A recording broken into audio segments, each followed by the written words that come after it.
ঠিকাদার ঐক্য ফেডারেশন কর্তৃক আয়োজিত এই মানববন্ধন প্রোগ্রামে উপস্থিত বিভিন্ন ভুক্তভোগীরা তাদের দাবি হচ্ছে দীর্ঘ 10 বছর ধরে সিরিয়ালে থাকা আবাসিক গ্রাহকগণের গ্যাস সংযোগ অবিলম্বে প্রদান এবং বাণিজ্যিক ক্ষেত্রে গ্যাস লাইন পেতে যে জটিলতা সেটার প্রতিবাদে তারা আজকে এখানে দাঁড়িয়েছে।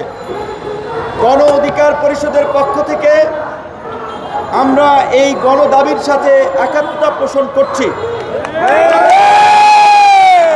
আমার আসার কথা ছিল আরও আগে, অন্যান্য কাজে আপনাদের সঠিক সময় আসা সম্ভব হয় নাই, সেজন্য দুঃখ প্রকাশ করছি। তারপরেও আপনাদের এখানে হাজির হয়েছি। এখানে একটা বিষয় অনেকের বোঝা দরকার বা জেনে থাকবেন, অনেকের ঠিকাদার মানে মনে করতে পারেন যে এইখানে তো বোধহয় আমার বড় বড় ঠিকাদার মানে শত শত কোটি কোটি টাকার বোধহয় বাণিজ্য, তো ভিপিনুর দলে এই কারণে এখানে আসছে কিনা। এইখানের যারা ঠিকাদার এরা খুচরা ঠিকাদার, তো কাজী এইখানে বাণিজ্যিক কোনো স্বার্থ নাই, একেবারেই জনস্বার্থ, যেটা ইতিমধ্যেই আমাদের বিভিন্ন বক্তারা বক্তব্যে বলেছেন যে মানুষ ব্যাংক থেকে লোন করে বাড়ি করেছে, বিল্ডিং করেছে, কিন্তু গ্যাস সংযোগ না পাওয়ার কারণে দেখা যায় স্বাভাবিকভাবে ওখানে ভাড়াটে উঠতেছে না কিংবা ভাড়া হচ্ছে না, তার তো ব্যাংকের কিস্তি কিংবা লোন তো তাকে শোধ করতে হচ্ছে। একইভাবে যারা শিল্প উদ্যোক্তা, মাঝারি ছোট কিংবা বড় শিল্প উদ্যোক্তা, অনেকেই গ্যাস সংযোগ না পাওয়ার কারণে পথে বসে গেছে, এবং যারা একটু বেশি টাকা পয়সা আছে তারা হয়তো তলে তলে ঘুষ টুস দিয়ে লাইন টেন করাচ্ছেন। ক্ষুদ্র এবং মাঝারি শিল্প উদ্যোক্তারা গ্যাস সংযোগ না পাওয়ার কারণে তারা ব্যবসা বাণিজ্য করতে পারছে না, তারা ক্ষতিগ্রস্ত হচ্ছে। এই অন্তর্বর্তীকালীন সরকারের প্রতি আমাদের প্রত্যাশা ছিল যে আমাদেরকে রাজনৈতিক সরকারের কাছে যেভাবে দাবি দাওয়া আদায়ের জন্য রাজপথে নামতে হয়, আন্দোলন করতে হয়, ঘেরাও করতে হয়, মানববন্ধন করতে হয়, অন্তত এই গণ অভ্যুত্থান পরবর্তী এই অন্তর্বর্তীকালীন সরকারের আমলে এই দেশে হয়তো আন্দোলন মানববন্ধন শব্দ আর থাকবে না। কিন্তু দুঃখজনক আমরা দেখলাম এই সরকার দায়িত্ব নেওয়ার পর থেকেও নানান ইস্যুতে আন্দোলন, এবং সরকার কার্যত এই যৌক্তিক ইস্যুগুলোর কোনো ন্যায়সঙ্গত সমাধান দিতে পারছে না, যার ফলে মানুষ রাজপথে নামছে, আন্দোলন করছে। স্বাভাবিকভাবেই সেটাতে অন্যদের বিরক্তিরও কারণ হচ্ছে কিছু ক্ষেত্রে, যখন আপনারা সড়ক অবরোধ করে কিংবা ঘেরাও করে আন্দোলন করছে।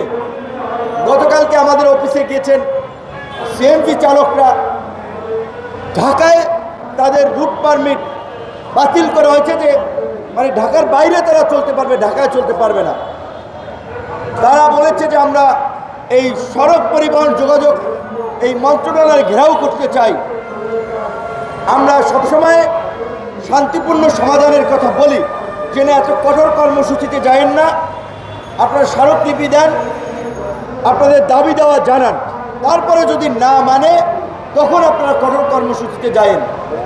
আজকে এই যে 10 বছর যাবৎ এই লোকগুলা ইনভেস্ট করে গ্যাস সংযোগ পাওয়ার আশায় ছিল, তারা পাচ্ছে না। যারা এই কাজের সাথে জড়িত শ্রমিক, ঠিকাদার, মালিক, অন্যান্যরা তারা বেকার বসে রয়েছে, তারা ক্ষতিগ্রস্ত হচ্ছে। কেন গ্যাস সংযোগ দেওয়া হচ্ছে না? এটা তো কোনো যৌক্তিক কারণ নাই, কারণ খামখেয়ালি আমলাতান্ত্রিক জটিলতা। আমরা চাই দ্রুত সময়ের মধ্যে এই আমলাতান্ত্রিক জটিলতা নিরসন হয়ে অনতিবিলম্বে আবাসিক এলাকায় গ্যাস সংযোগ দেওয়া হোক, এবং পাশাপাশি শিল্প খাতে গ্যাসের লাইনের এই আমলাতান্ত্রিক জটিলতা, দীর্ঘসূত্রিতা দূর করে সহজীকরণ করা হোক। আপনারা মনে আছে কিনা জানি না, আমাদের বাণিজ্য মন্ত্রী কিন্তু বলেছিল, আপনার বশির সাহেব, উনি সম্ভবত লাইন নিতে গিয়ে 20 কোটি টাকা ঘুষ দিয়েছেন, এরকম কথা বলছেন। কারণ ঘুষ ছাড়া কাজ হয় না। এখন ওনার হয়তো 100 কোটি টাকা, 1000 কোটি টাকার মূলধন আছে, উনি 20 কোটি টাকা ঘুষ দিয়েছেন। অনেকের তো 20 কোটি না, 20 লাখ টাকাও চালান নাই, তার তো 20,000 টাকা দিতেও দেয়। আর এই 20,000 টাকা কেন দিবেন?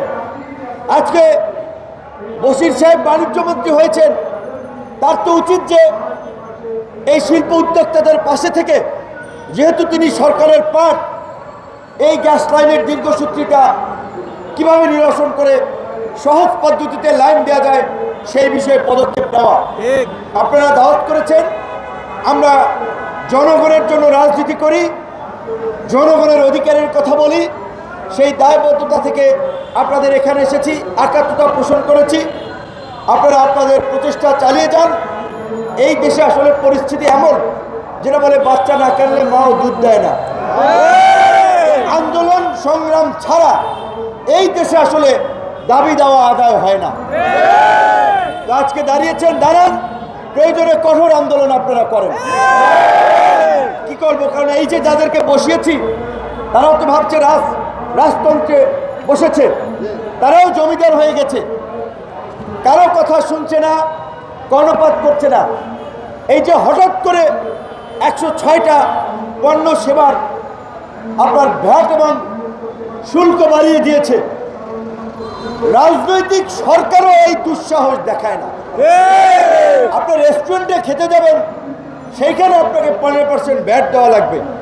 আপনি সুপার শপ থেকে বাচ্চার জন্য দুধ কিনতে যাবেন, সেখানে আপনাকে আপনার 15% ভ্যাট ট্যাক্স দিতে হবে। একেবারেই জনগণের দৈনন্দিন জীবনের সাথে সম্পৃক্ত এমন সেবা এবং জনগণ নিত্য প্রয়োজনীয় জিনিসপত্রের তালিকায় থাকে, সেগুলোকে টার্গেট করেই এই 106টি পণ্যের এবং সেবার উপরে শুল্ক এবং ভ্যাট বাড়িয়েছে। এটা এই সরকারের উচিত হয় নাই, কিন্তু তারা করছে। কারণ আমরা ভাবি আমাদের সরকার গণ অভ্যুত্থানের সরকার, তো তারা মনে করছে তারা যা করবে তাই আমরা বৈধতা দেব। পরিষ্কার ভাবি, এই অনতিবিলম্বে এই শুল্ক এবং ভ্যাট প্রত্যাহার করতে হবে। আপনারা যদি সিদ্ধান্ত না নেন, এর বিরুদ্ধে আপনাদেরকে আন্দোলন ফেস করতে হবে। কিছু অনভিজ্ঞ উপদেষ্টারা যেই দিকে যাচ্ছে, আর একটা 111-এর পরিস্থিতি তৈরি করছে। মানুষের মনে শান্তি নাই, বাজারে জিনিসপত্রের দাম বৃদ্ধি, মানুষের হাতে পয়সা নাই, ব্যাংকে পয়সা নাই, ডলারের দাম বৃদ্ধি, আরেকটা নৈরাজ্যের দিকে দেশকে নিয়ে যাচ্ছে, যেটা আমরা দেখতেছি। পরিষ্কার ভাবি, আপনারা যদি রাষ্ট্র চালাতে ব্যস্ত হন, আল্লাহর রাস্তায় নির্বাচন দিয়ে বিদায় নেন।